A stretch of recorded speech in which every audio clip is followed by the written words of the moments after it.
All right, Cowboy Nation, here's the truths.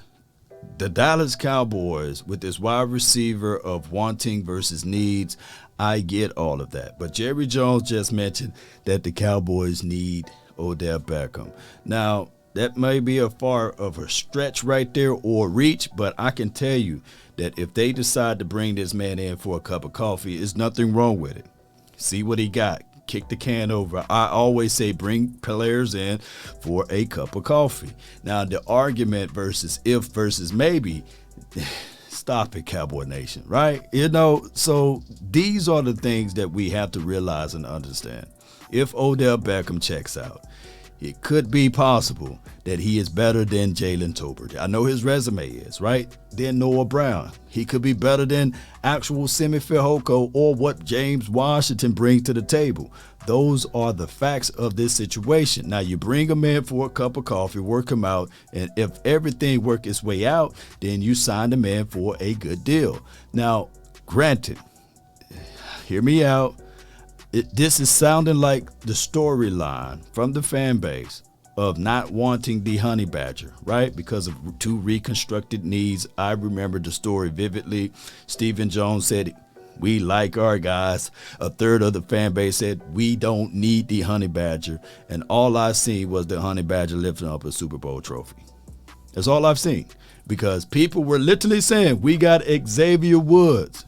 And it went to the point that they started to disrespect the Honey Badger, and they said that, hey, we got Xavier Woods, he will be the future Honey Badger, etc. Even the fan base started to buy into that. And then the Honey Badger retweeted out and said, even with two reconstructed knees, right, I'm better than any DB on the Cowboys that year. And granted, he was right. He the one that was on the team that lifted up a Lombardi trophy. What I'm trying to say is, instead of picking the pocket knife or the butter knife out of the drawer, right, when there's a gun on the table, go pick the gun up, right? Let's see how to utilize the gun versus trying to sharpen the butter knife. Now, Cowboy Nation, I get what you guys are saying. We want to go back and forth with this situation. This is Jerry Jones, right? We've been talking about needing a wide receiver since they let go of Amari Cooper. They sold the aspect that Jalen Tolbert could be that guy, and they gave us all type of hopes during this offseason about him, right? And we have yet to see Jalen Tolbert, right? They picked up James Washington, right? And he played just as many games as I played right now for the Cowboys, 0. So, granted, James Washington could be that guy. He could be. But why not bring in someone for a cup of coffee, work him out, and if everything check out, sign the man. Let's not make this a complicated situation. Now, did the Cowboys fall flat on their faces by letting Amari Cooper go for a 5th-round draft pick? And excuse me, the 5th-round draft pick not even playing this year. Matt Waletzko is what the pick that they used for with their 5th-round draft pick. And on top of that, the other 5th-round draft pick that they had that the Cowboys said that they love so much with these draft picks, he playing for the Washington team, right? That's John Ridgeway. So what I'm saying is, it's better to have than to want, right? It's better to have than have not. So it's good that the Cowboys at least acknowledging that, hey, man, they shouldn't have got rid of Amari Cooper. But let's see what this dude can bring to the table. I absolutely understand. 2 ACL injuries. He had a broken ankle before, a slew of other injuries. The whole situation, the fiasco of getting kicked out of the plane, right? Those are major concerns. Nevertheless, Jerry Jones also said that his resume, his overall behavior, right, of Odell Beckham is better than what he observed from whatever the incident happened on the plane. And that could be subjective as it relates to, was it illness? Was it just pretty much the dude was just intoxicated? We don't know. We can't, or he missing out on his meds. We don't know. I wasn't there, right? But I can tell you this, Cowboy Nation, leave no stone unturned, right?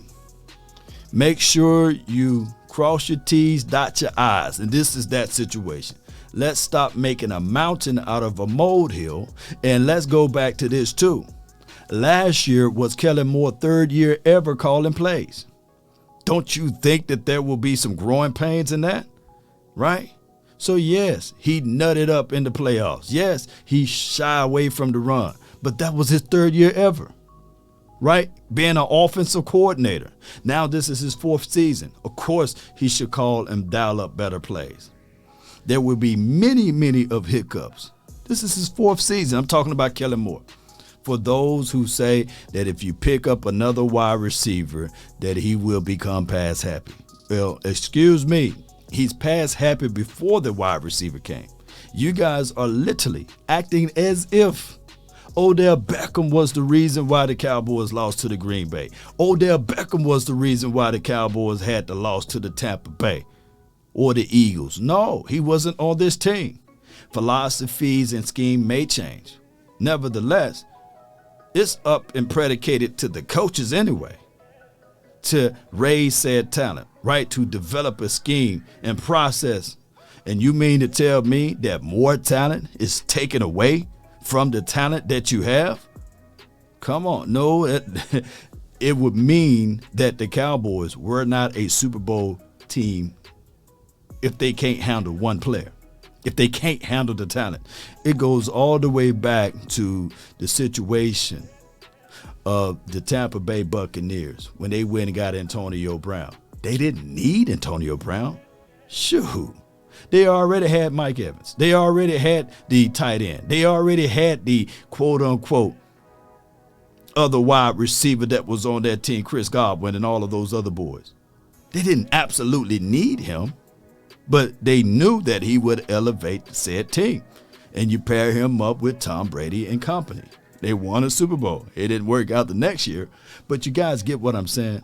I'm not saying that the Cowboys, in order to win the Super Bowl or in order to win games, you need Odell Beckham. I'm not saying that. What I'm on record saying is bring the man in. If everything check out, bring the man in for a cup of coffee. And if he passes physicals, then 9 times out of 10, he may be better than Jalen Tolbert. He may be better than James Washington. And we know for sure in a pinch, he got Super Bowl experience. Nobody on his team got it, right? And he lifted up that Lombardi trophy last year. And he got playoff victories under his belt. That is common sense, Cowboy Nation. Now, if he don't check out, if he can't do this and he can't do that, then you say, hey, great meeting with you. We hope all is well, and send him packing. We like our guys. You can go back with that stance. That is my argument for this whole discussion. And let's get it, Cowboy Nation, regardless of it. I do like the 4 tight end set that they have out there, and I do like the 3 tight end move and groove, but nothing points to that Kellen Moore will stay consistent with that, with or without Odell Beckham. That's what I want you guys to understand. Nothing proves that this guy in his 4th season as an offensive coordinator will consistently dial up tight end packages or have a philosophy or a scheme similar to other coaches around the NFL. He's still learning on the job. That, my friend, is a fact. That's been my time, Cowboy Nation. I really thank you all for yours. And remember, you're listening to nothing but the best. Go Cowboys.